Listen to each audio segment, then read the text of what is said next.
20 seconds.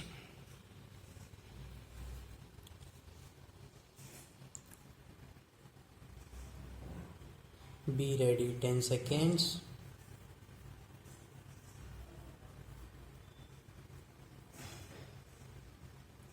Start. The next question that I would like to deal with is the paragraph in the President's address relating to the progress made in our economy, in our agriculture sector, in our industrial sector, in our foreign trade, etc.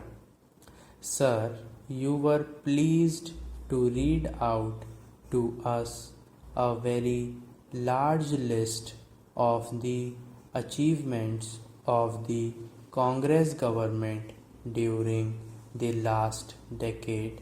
and the important targets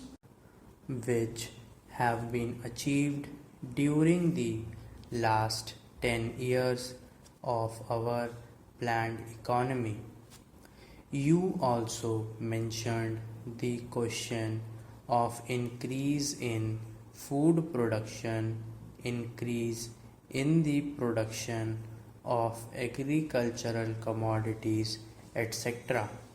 Fortunately, sir, here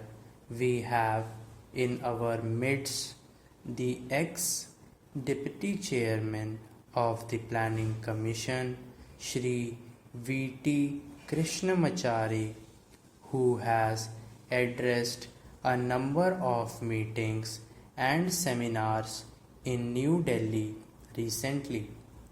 drawing our attention to the weakness in our agricultural sector. If the press reports are correct, in one seminar he mentioned that even if all the targets of the third 5-year plan are achieved, still at the end of the third 5-year plan period, we may be facing a serious situation regarding the supply of agricultural commodities. He has also expressed the hope that we will be able to exceed the targets which have been fixed for the third 5-year plan. I do not know whether his expectation of exceeding the targets will be fulfilled or not, but it is quite clear that we have not been able to give sufficient attention to the development of the agricultural sector.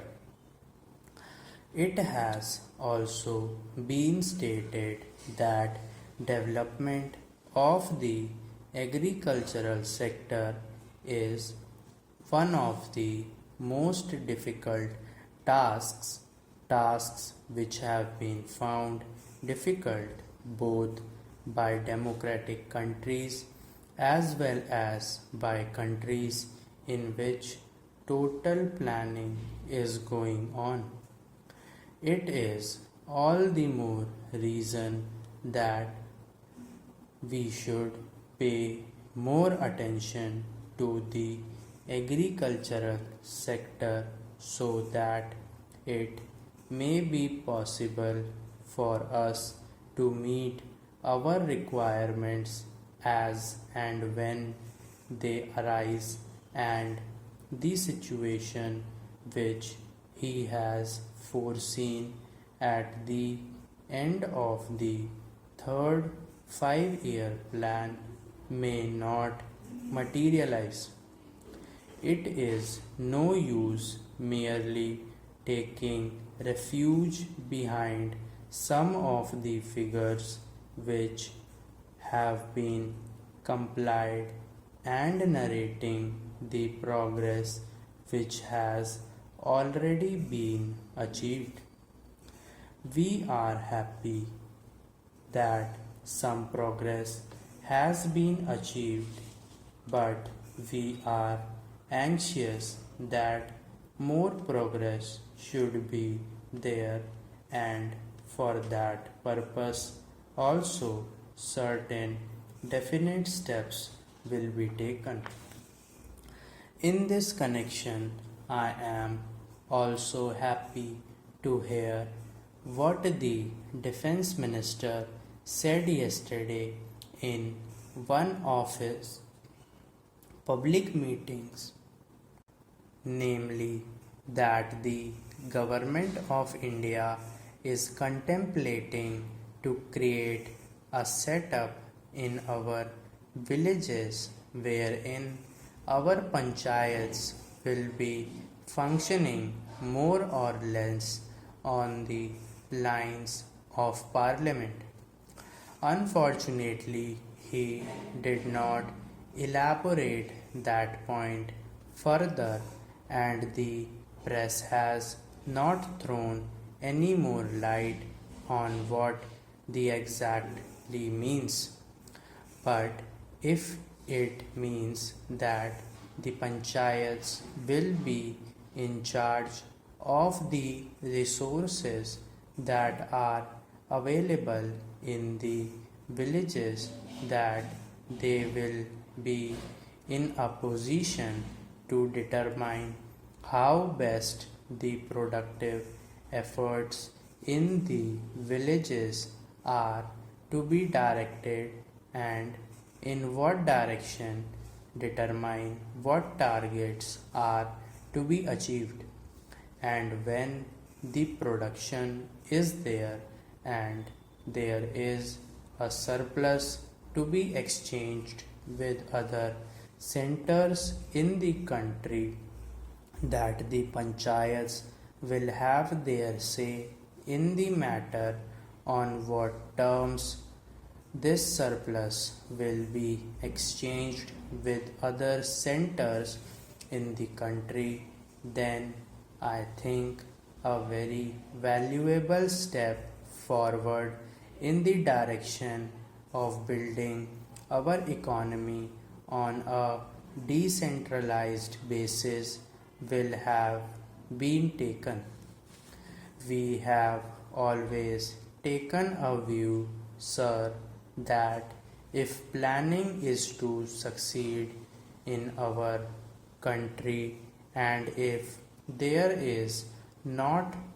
going to be any regimentation of our productive activity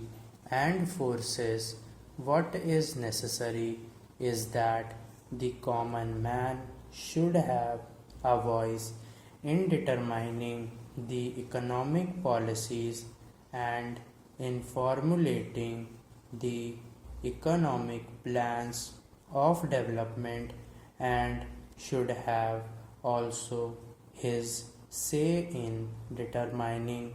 on what terms a village or a group or an industry should be working for the development of economy as a whole. In other words, some amount of competition, some amount of bargaining power is to be generated in a lower strata of our society and in the lower rung of our economy, so that with the help of that bargaining power, under the overall influence and policy of the Planning Commission, it may be possible for us to develop our economy in a manner which satisfies both the interests and the requirements of the nation as well as the aspirations of the people. When people feel that they also have their say in the formulation of policies and programs, and that such policies and programs are not something which is dictated from New Delhi but are those which have been worked out by their own efforts and as a result of their own deliberations. To that extent, these plans are a part of their efforts in the development of their regions, of their own crafts, their own industries, and their own skills.